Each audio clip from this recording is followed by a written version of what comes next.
আরে আল্লাহ রে আল্লাহ, ঢাকা শহরে আইসে আমি এগুলা কি শুনি কি দেখি ভাই রে ভাই।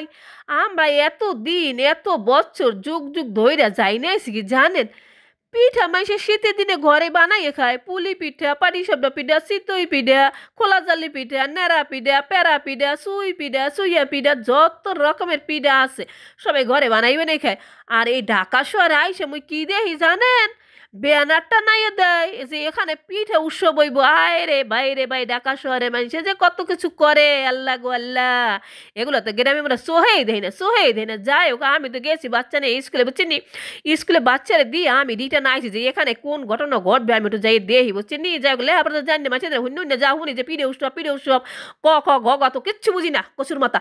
যাই হোক, আমি কি করছেন, ভিডিও তো করতে শুরু করছি যে ভিডিও তো এখান দেখান বানাইয়ে নেওয়া যাবে, বুঝছেন নি? আর এগুলো যদি মাইসে দেখাইতে পারি তাহলে তো সবাই এনে পিঠা খাইতে পারবো। ঢাইয়া পিঠা, গ্রামের পিঠা আর ঢাইয়া পিঠাতে কত ডিফারেন্স। গ্রামের মাসে কি মিডিয়া দেয় না, সিডা দেয় না, দুধ দেয় না, কি আগ্রা বাগরা বানাইতে কথা নেই পিঠে মিঠা। আর ঢাসন এক দেখি জানে কত সুন্দর সুন্দর যে পিঠা খাইতে পাই, আয় রে আল্লাহ রে আল্লাহ। যাই হোক, আমি কি করছি জানে, ভিতরে ঢুকে সুন্দর করে ভিডিওটা করলাম যে পুরো জায়গাটা না আমি একবারে ভিডিওতে তুলে ধরছি, বুঝছেন নি? দেখেন কত সুন্দর বাচ্চারা আবার খেলতে আছে, বুঝছেন? এই পোলাপানগুলো মনে হয় রাজুক না কি কবে লেখাপড়া তো জানি না, ব্যস্ত দেয় এখন লাগাই না ওই জন্য এই কান্দের উপরে। যাই হোক, এটা কোন জায়গায় কোন জায়গায় আপনারা দেখে নিন, রাজু করে পোলাপান কোন জায়গার পড়বেন আল্লাহ জানে আল্লাহ। যাই হোক, এই দিন আমি তো ভিডিও শুরু করলাম করতে, বলছেন? এই দিনে কত সুন্দর সুন্দর যে দোকান বাড়ি, এখানে যে কত দোকান হবে তার কোনো কুলকিরে নেই। শতে শতে দোকান মনে হয় যেন, ওরে ভাই এটা গুনে গেছে আমি গুলাই দিবে রে, গুনমুখী এক দুই তিন চারের বেশি আর গুনতে পারি না, বুঝছেন? কোনো রকম 10 পর্যন্ত গুনতে পারি। যাই হোক, এই দেখেন কত সুন্দর করে প্যান্ডেল করছে আল্লাহ দিলে, এইটা এক একটা করে দোকান হবে, দোকান, বুঝছেন?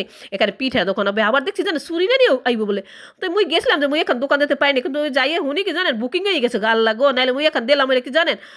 আমি কিন্তু অনেক সুন্দর সুন্দর বানাইতে পারি, বুঝছেন? তালপুরি, খেতাপুরি, আমি তো মনে করছিলাম জানেন এখানে যাই আমি একটা কম্বলপুরির দোকান দেব। যাই হোক, দোকানগুলো সব বুকিং হয়ে গেছে, অনেক চেষ্টা করলাম, চেষ্টার মধ্যে কোনো লাভ হইলো না, বুঝছেন? দোকান আর পাইলাম না, কপালটাই খারাপ। যাই হোক, আবার সামনে বার যদি পারি তাহলে একখান দোকান দিব এই জায়গায়, যদি আল্লাহ ভালো ভালো মতো রাখে বাচ্চাইয়া। যাই হোক, এই দিনে কত সুন্দর প্যান্ডেল করছে, বুঝছেন? এখানে না মেলা বসবে, বুঝছেন? 4 তারিখে মনে হয়, খুব সম্ভবত 4 তারিখে মনে হয় মেলাটা বসবে। আপনারা দেশে দেশের বাইরে যে জায়গায় দিতে পারেন আপনারা কিন্তু দৌড়াই আইবেন এই পিঠা খাইতে, বুঝছেন নি?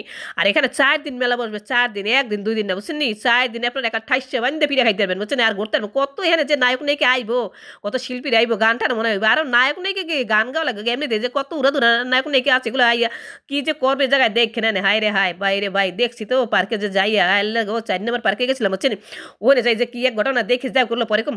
যাক, এই দিনে কত সুন্দর আবার শহীদ মেয়েরাও আইকেতেছে, বুঝছেন? এই জায়গাটায় তো আপনার এই মেলায় আইসেন, বুঝছেন নি? বউ বাচ্চা নিয়ে আইসে ঘুরে ঘুরে যাইয়েন, পিঠে মিঠে খাইয়া আবার লইয়াও যাবেন বাসার জন্য, বুঝছেন? তাই ভিডিও যদি ভালো লাগে তাহলে একটু লাইক করেন, শেয়ার দিয়ে পাশে থাকবেন, বুঝছেন নি? আর শেয়ার করেন বেশি বেশি শেয়ার করেন, বুঝছেন?